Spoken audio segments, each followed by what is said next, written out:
Assalamualaikum warahmatullahi wabarakatuh.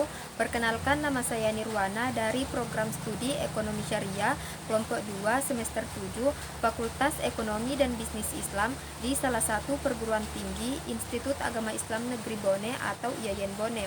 Nah, kali ini saya akan membuat video terkait dengan tugas yang diberikan oleh salah satu dosen pengajar saya, yaitu Bapak Prof. Dr. Syaparuddin, SAG MSI, selaku dosen mata kuliah Ekonomi Moneter Islam.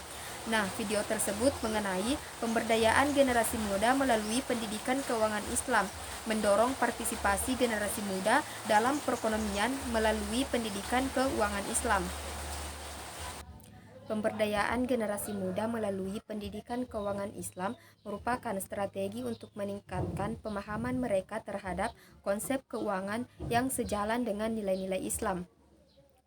Melibatkan generasi muda dalam pendidikan keuangan berbasis Islam dapat membentuk keterampilan manajemen keuangan yang bertanggung jawab dan sesuai dengan prinsip-prinsip syariah.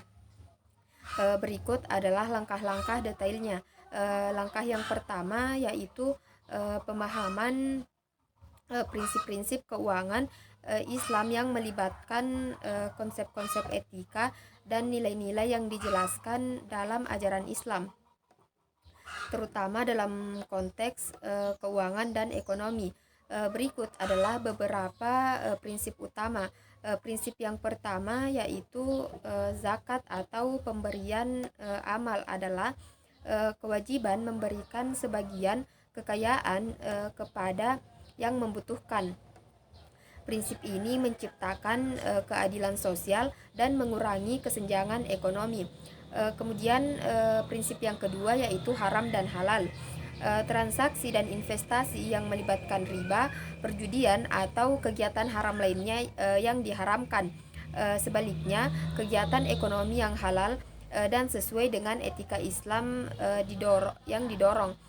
Kemudian prinsip yang ketiga yaitu keadilan dan kesetaraan. Prinsip ini menekankan keadilan dan dalam segala aspek keuangan, termasuk distribusi pendapatan, kontrak, dan perlakuan adil terhadap semua pihak dalam transaksi. Selanjutnya, prinsip yang keempat, transparansi dan keterbukaan. Setiap transaksi keuangan harus transparan dan terbuka. Ini mencakup memberikan informasi yang jelas dan jujur tentang aspek-aspek finansial. Selanjutnya, prinsip yang kelima yaitu pencegahan riba atau bunga. Prinsip ini menolak praktek riba atau bunga dalam transaksi keuangan. Sebaliknya, Islam mendorong untuk mencari solusi keuangan yang adil dan berdampak positif.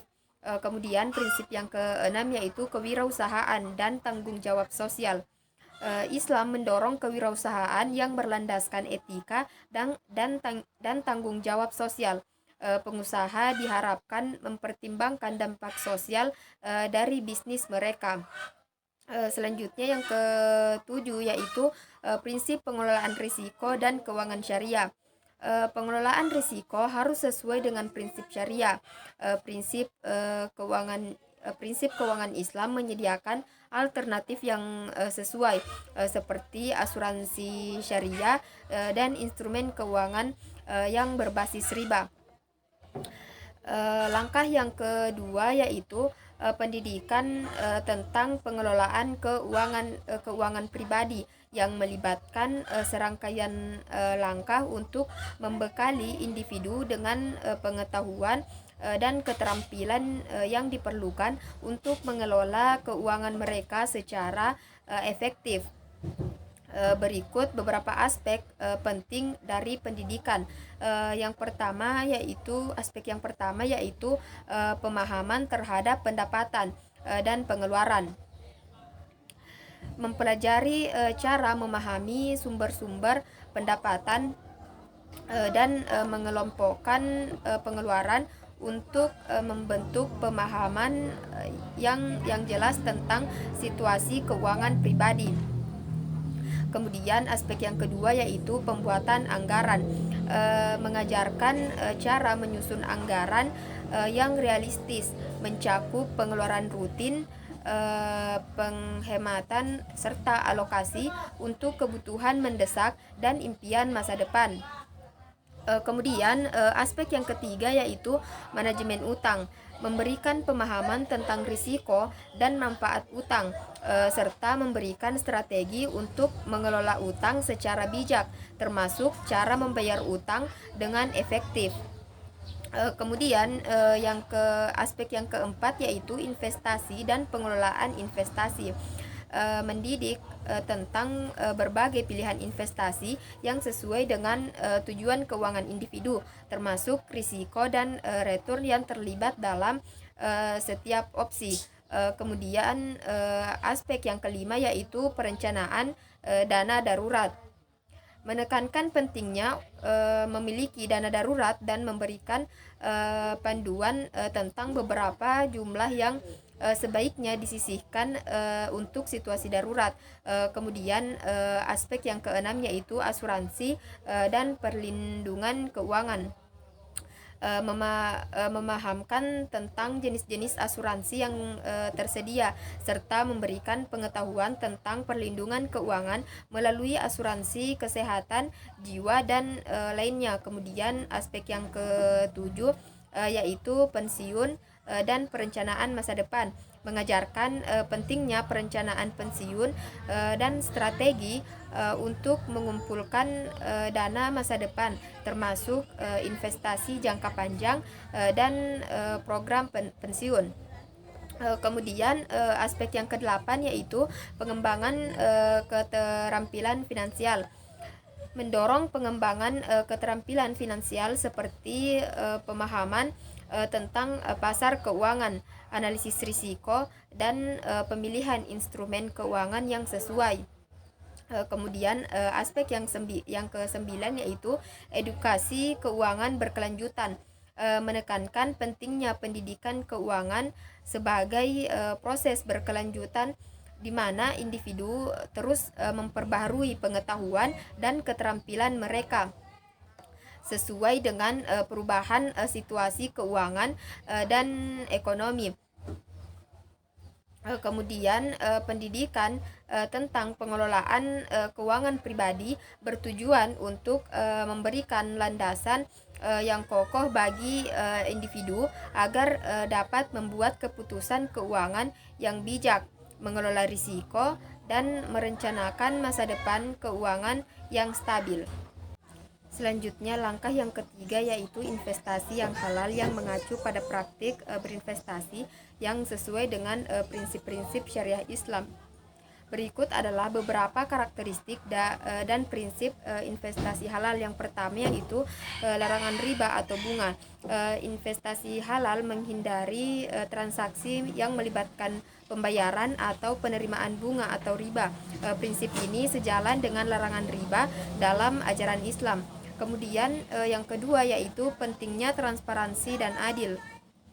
Investasi halal menekankan transparansi dan perlakuan yang adil dalam setiap transaksi. Semua pihak yang terlibat harus memahami secara jelas kondisi dan persyaratan investasi. Kemudian yang ketiga yaitu larangan investasi dalam bisnis haram.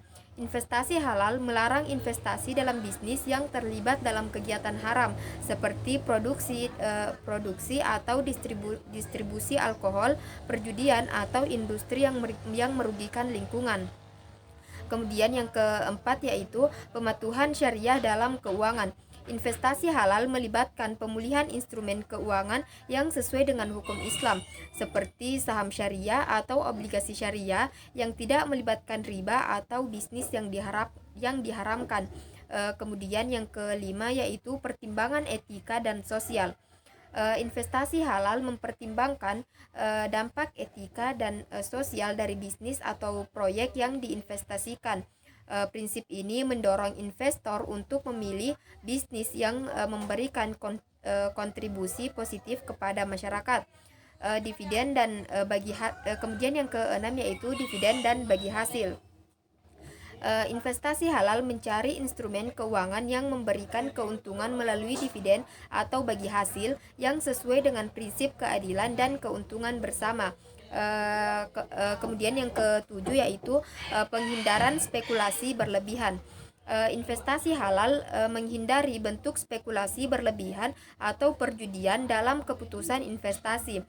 Investor dianjurkan untuk membuat keputusan berdasarkan analisis dan penilaian rasional. Investasi halal merupakan upaya untuk mencapai pertumbuhan keuangan sambil mematuhi nilai-nilai dan prinsip-prinsip etika Islam.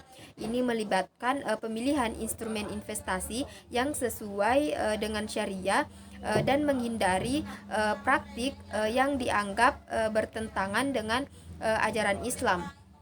Kemudian langkah yang keempat yaitu pengembangan keterampilan berwirausaha yang melibatkan serangkaian langkah untuk membekali individu dengan pengetahuan dan keterampilan yang diperlukan untuk memulai dan mengelola usaha mereka sendiri. Berikut aspek penting dari pengembangan keterampilan berwirausaha. Yang pertama yaitu pendidikan kewirausahaan. Memberikan pemahaman dasar tentang konsep kewirausahaan, termasuk proses perencanaan bisnis, strategi pemasaran, dan manajemen risiko. Kemudian yang kedua yaitu kreativitas dan inovasi. Mendorong kreativitas dan inovasi sebagai elemen kunci dalam berwirausaha, membantu individu untuk melihat peluang baru dan menciptakan solusi yang unik. Kemudian yang ketiga yaitu pengembangan ide bisnis, memberikan panduan dalam pengembangan ide bisnis yang berkelanjutan dan sesuai dengan kebutuhan pasar.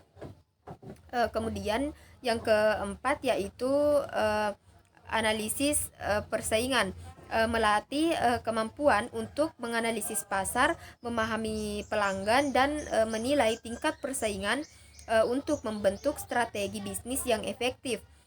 Perencanaan bisnis, kemudian yang kelima yaitu perencanaan bisnis. Mendidik tentang penyusunan rencana bisnis yang komprehensif, mencakup visi, misi, tujuan, dan strategi operasional. Kemudian yang keenam yaitu manajemen keuangan bisnis.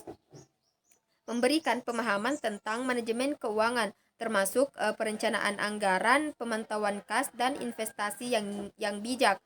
Kemudian yang ketujuh yaitu keterampilan komunikasi dan penjualan. Mengembangkan keterampilan komunikasi yang efektif untuk menjalin hubungan dengan pelanggan, mitra bisnis, dan investor. Selain itu, meningkatkan keterampilan penjualan untuk mempromosikan produk atau jasa. Kemudian yang kedelapan yaitu manajemen waktu. Melatih manajemen waktu yang baik agar dapat memprioritaskan tugas-tugas yang mendukung pertumbuhan bisnis. Kemudian yang kesembilan yaitu pemahaman hukum bisnis. Memberikan pemahaman tentang aspek hukum yang relevan dengan berwirausaha, termasuk perizinan usaha, kontrak, dan perlindungan hukum lainnya. Kemudian yang ke-10 yaitu kemampuan manajemen risiko. Mendorong pemahaman tentang risiko dalam konteks bisnis dan mengajarkan cara mengidentifikasi, mengukur, dan mengelola risiko yang mungkin dihadapi. Kemudian yang ke-11 yaitu keberlanjutan bisnis. Memahami pentingnya menjaga keberlanjutan bisnis dengan mengintegrasikan praktik bisnis yang ramah lingkungan dan sosial. Pengembangan keterampilan berwirausaha tidak hanya membantu individu untuk memulai bisnis mereka sendiri, tetapi juga mempersiapkan mereka untuk menghadapi tantangan dan peluang dalam dunia bisnis dengan lebih percaya diri.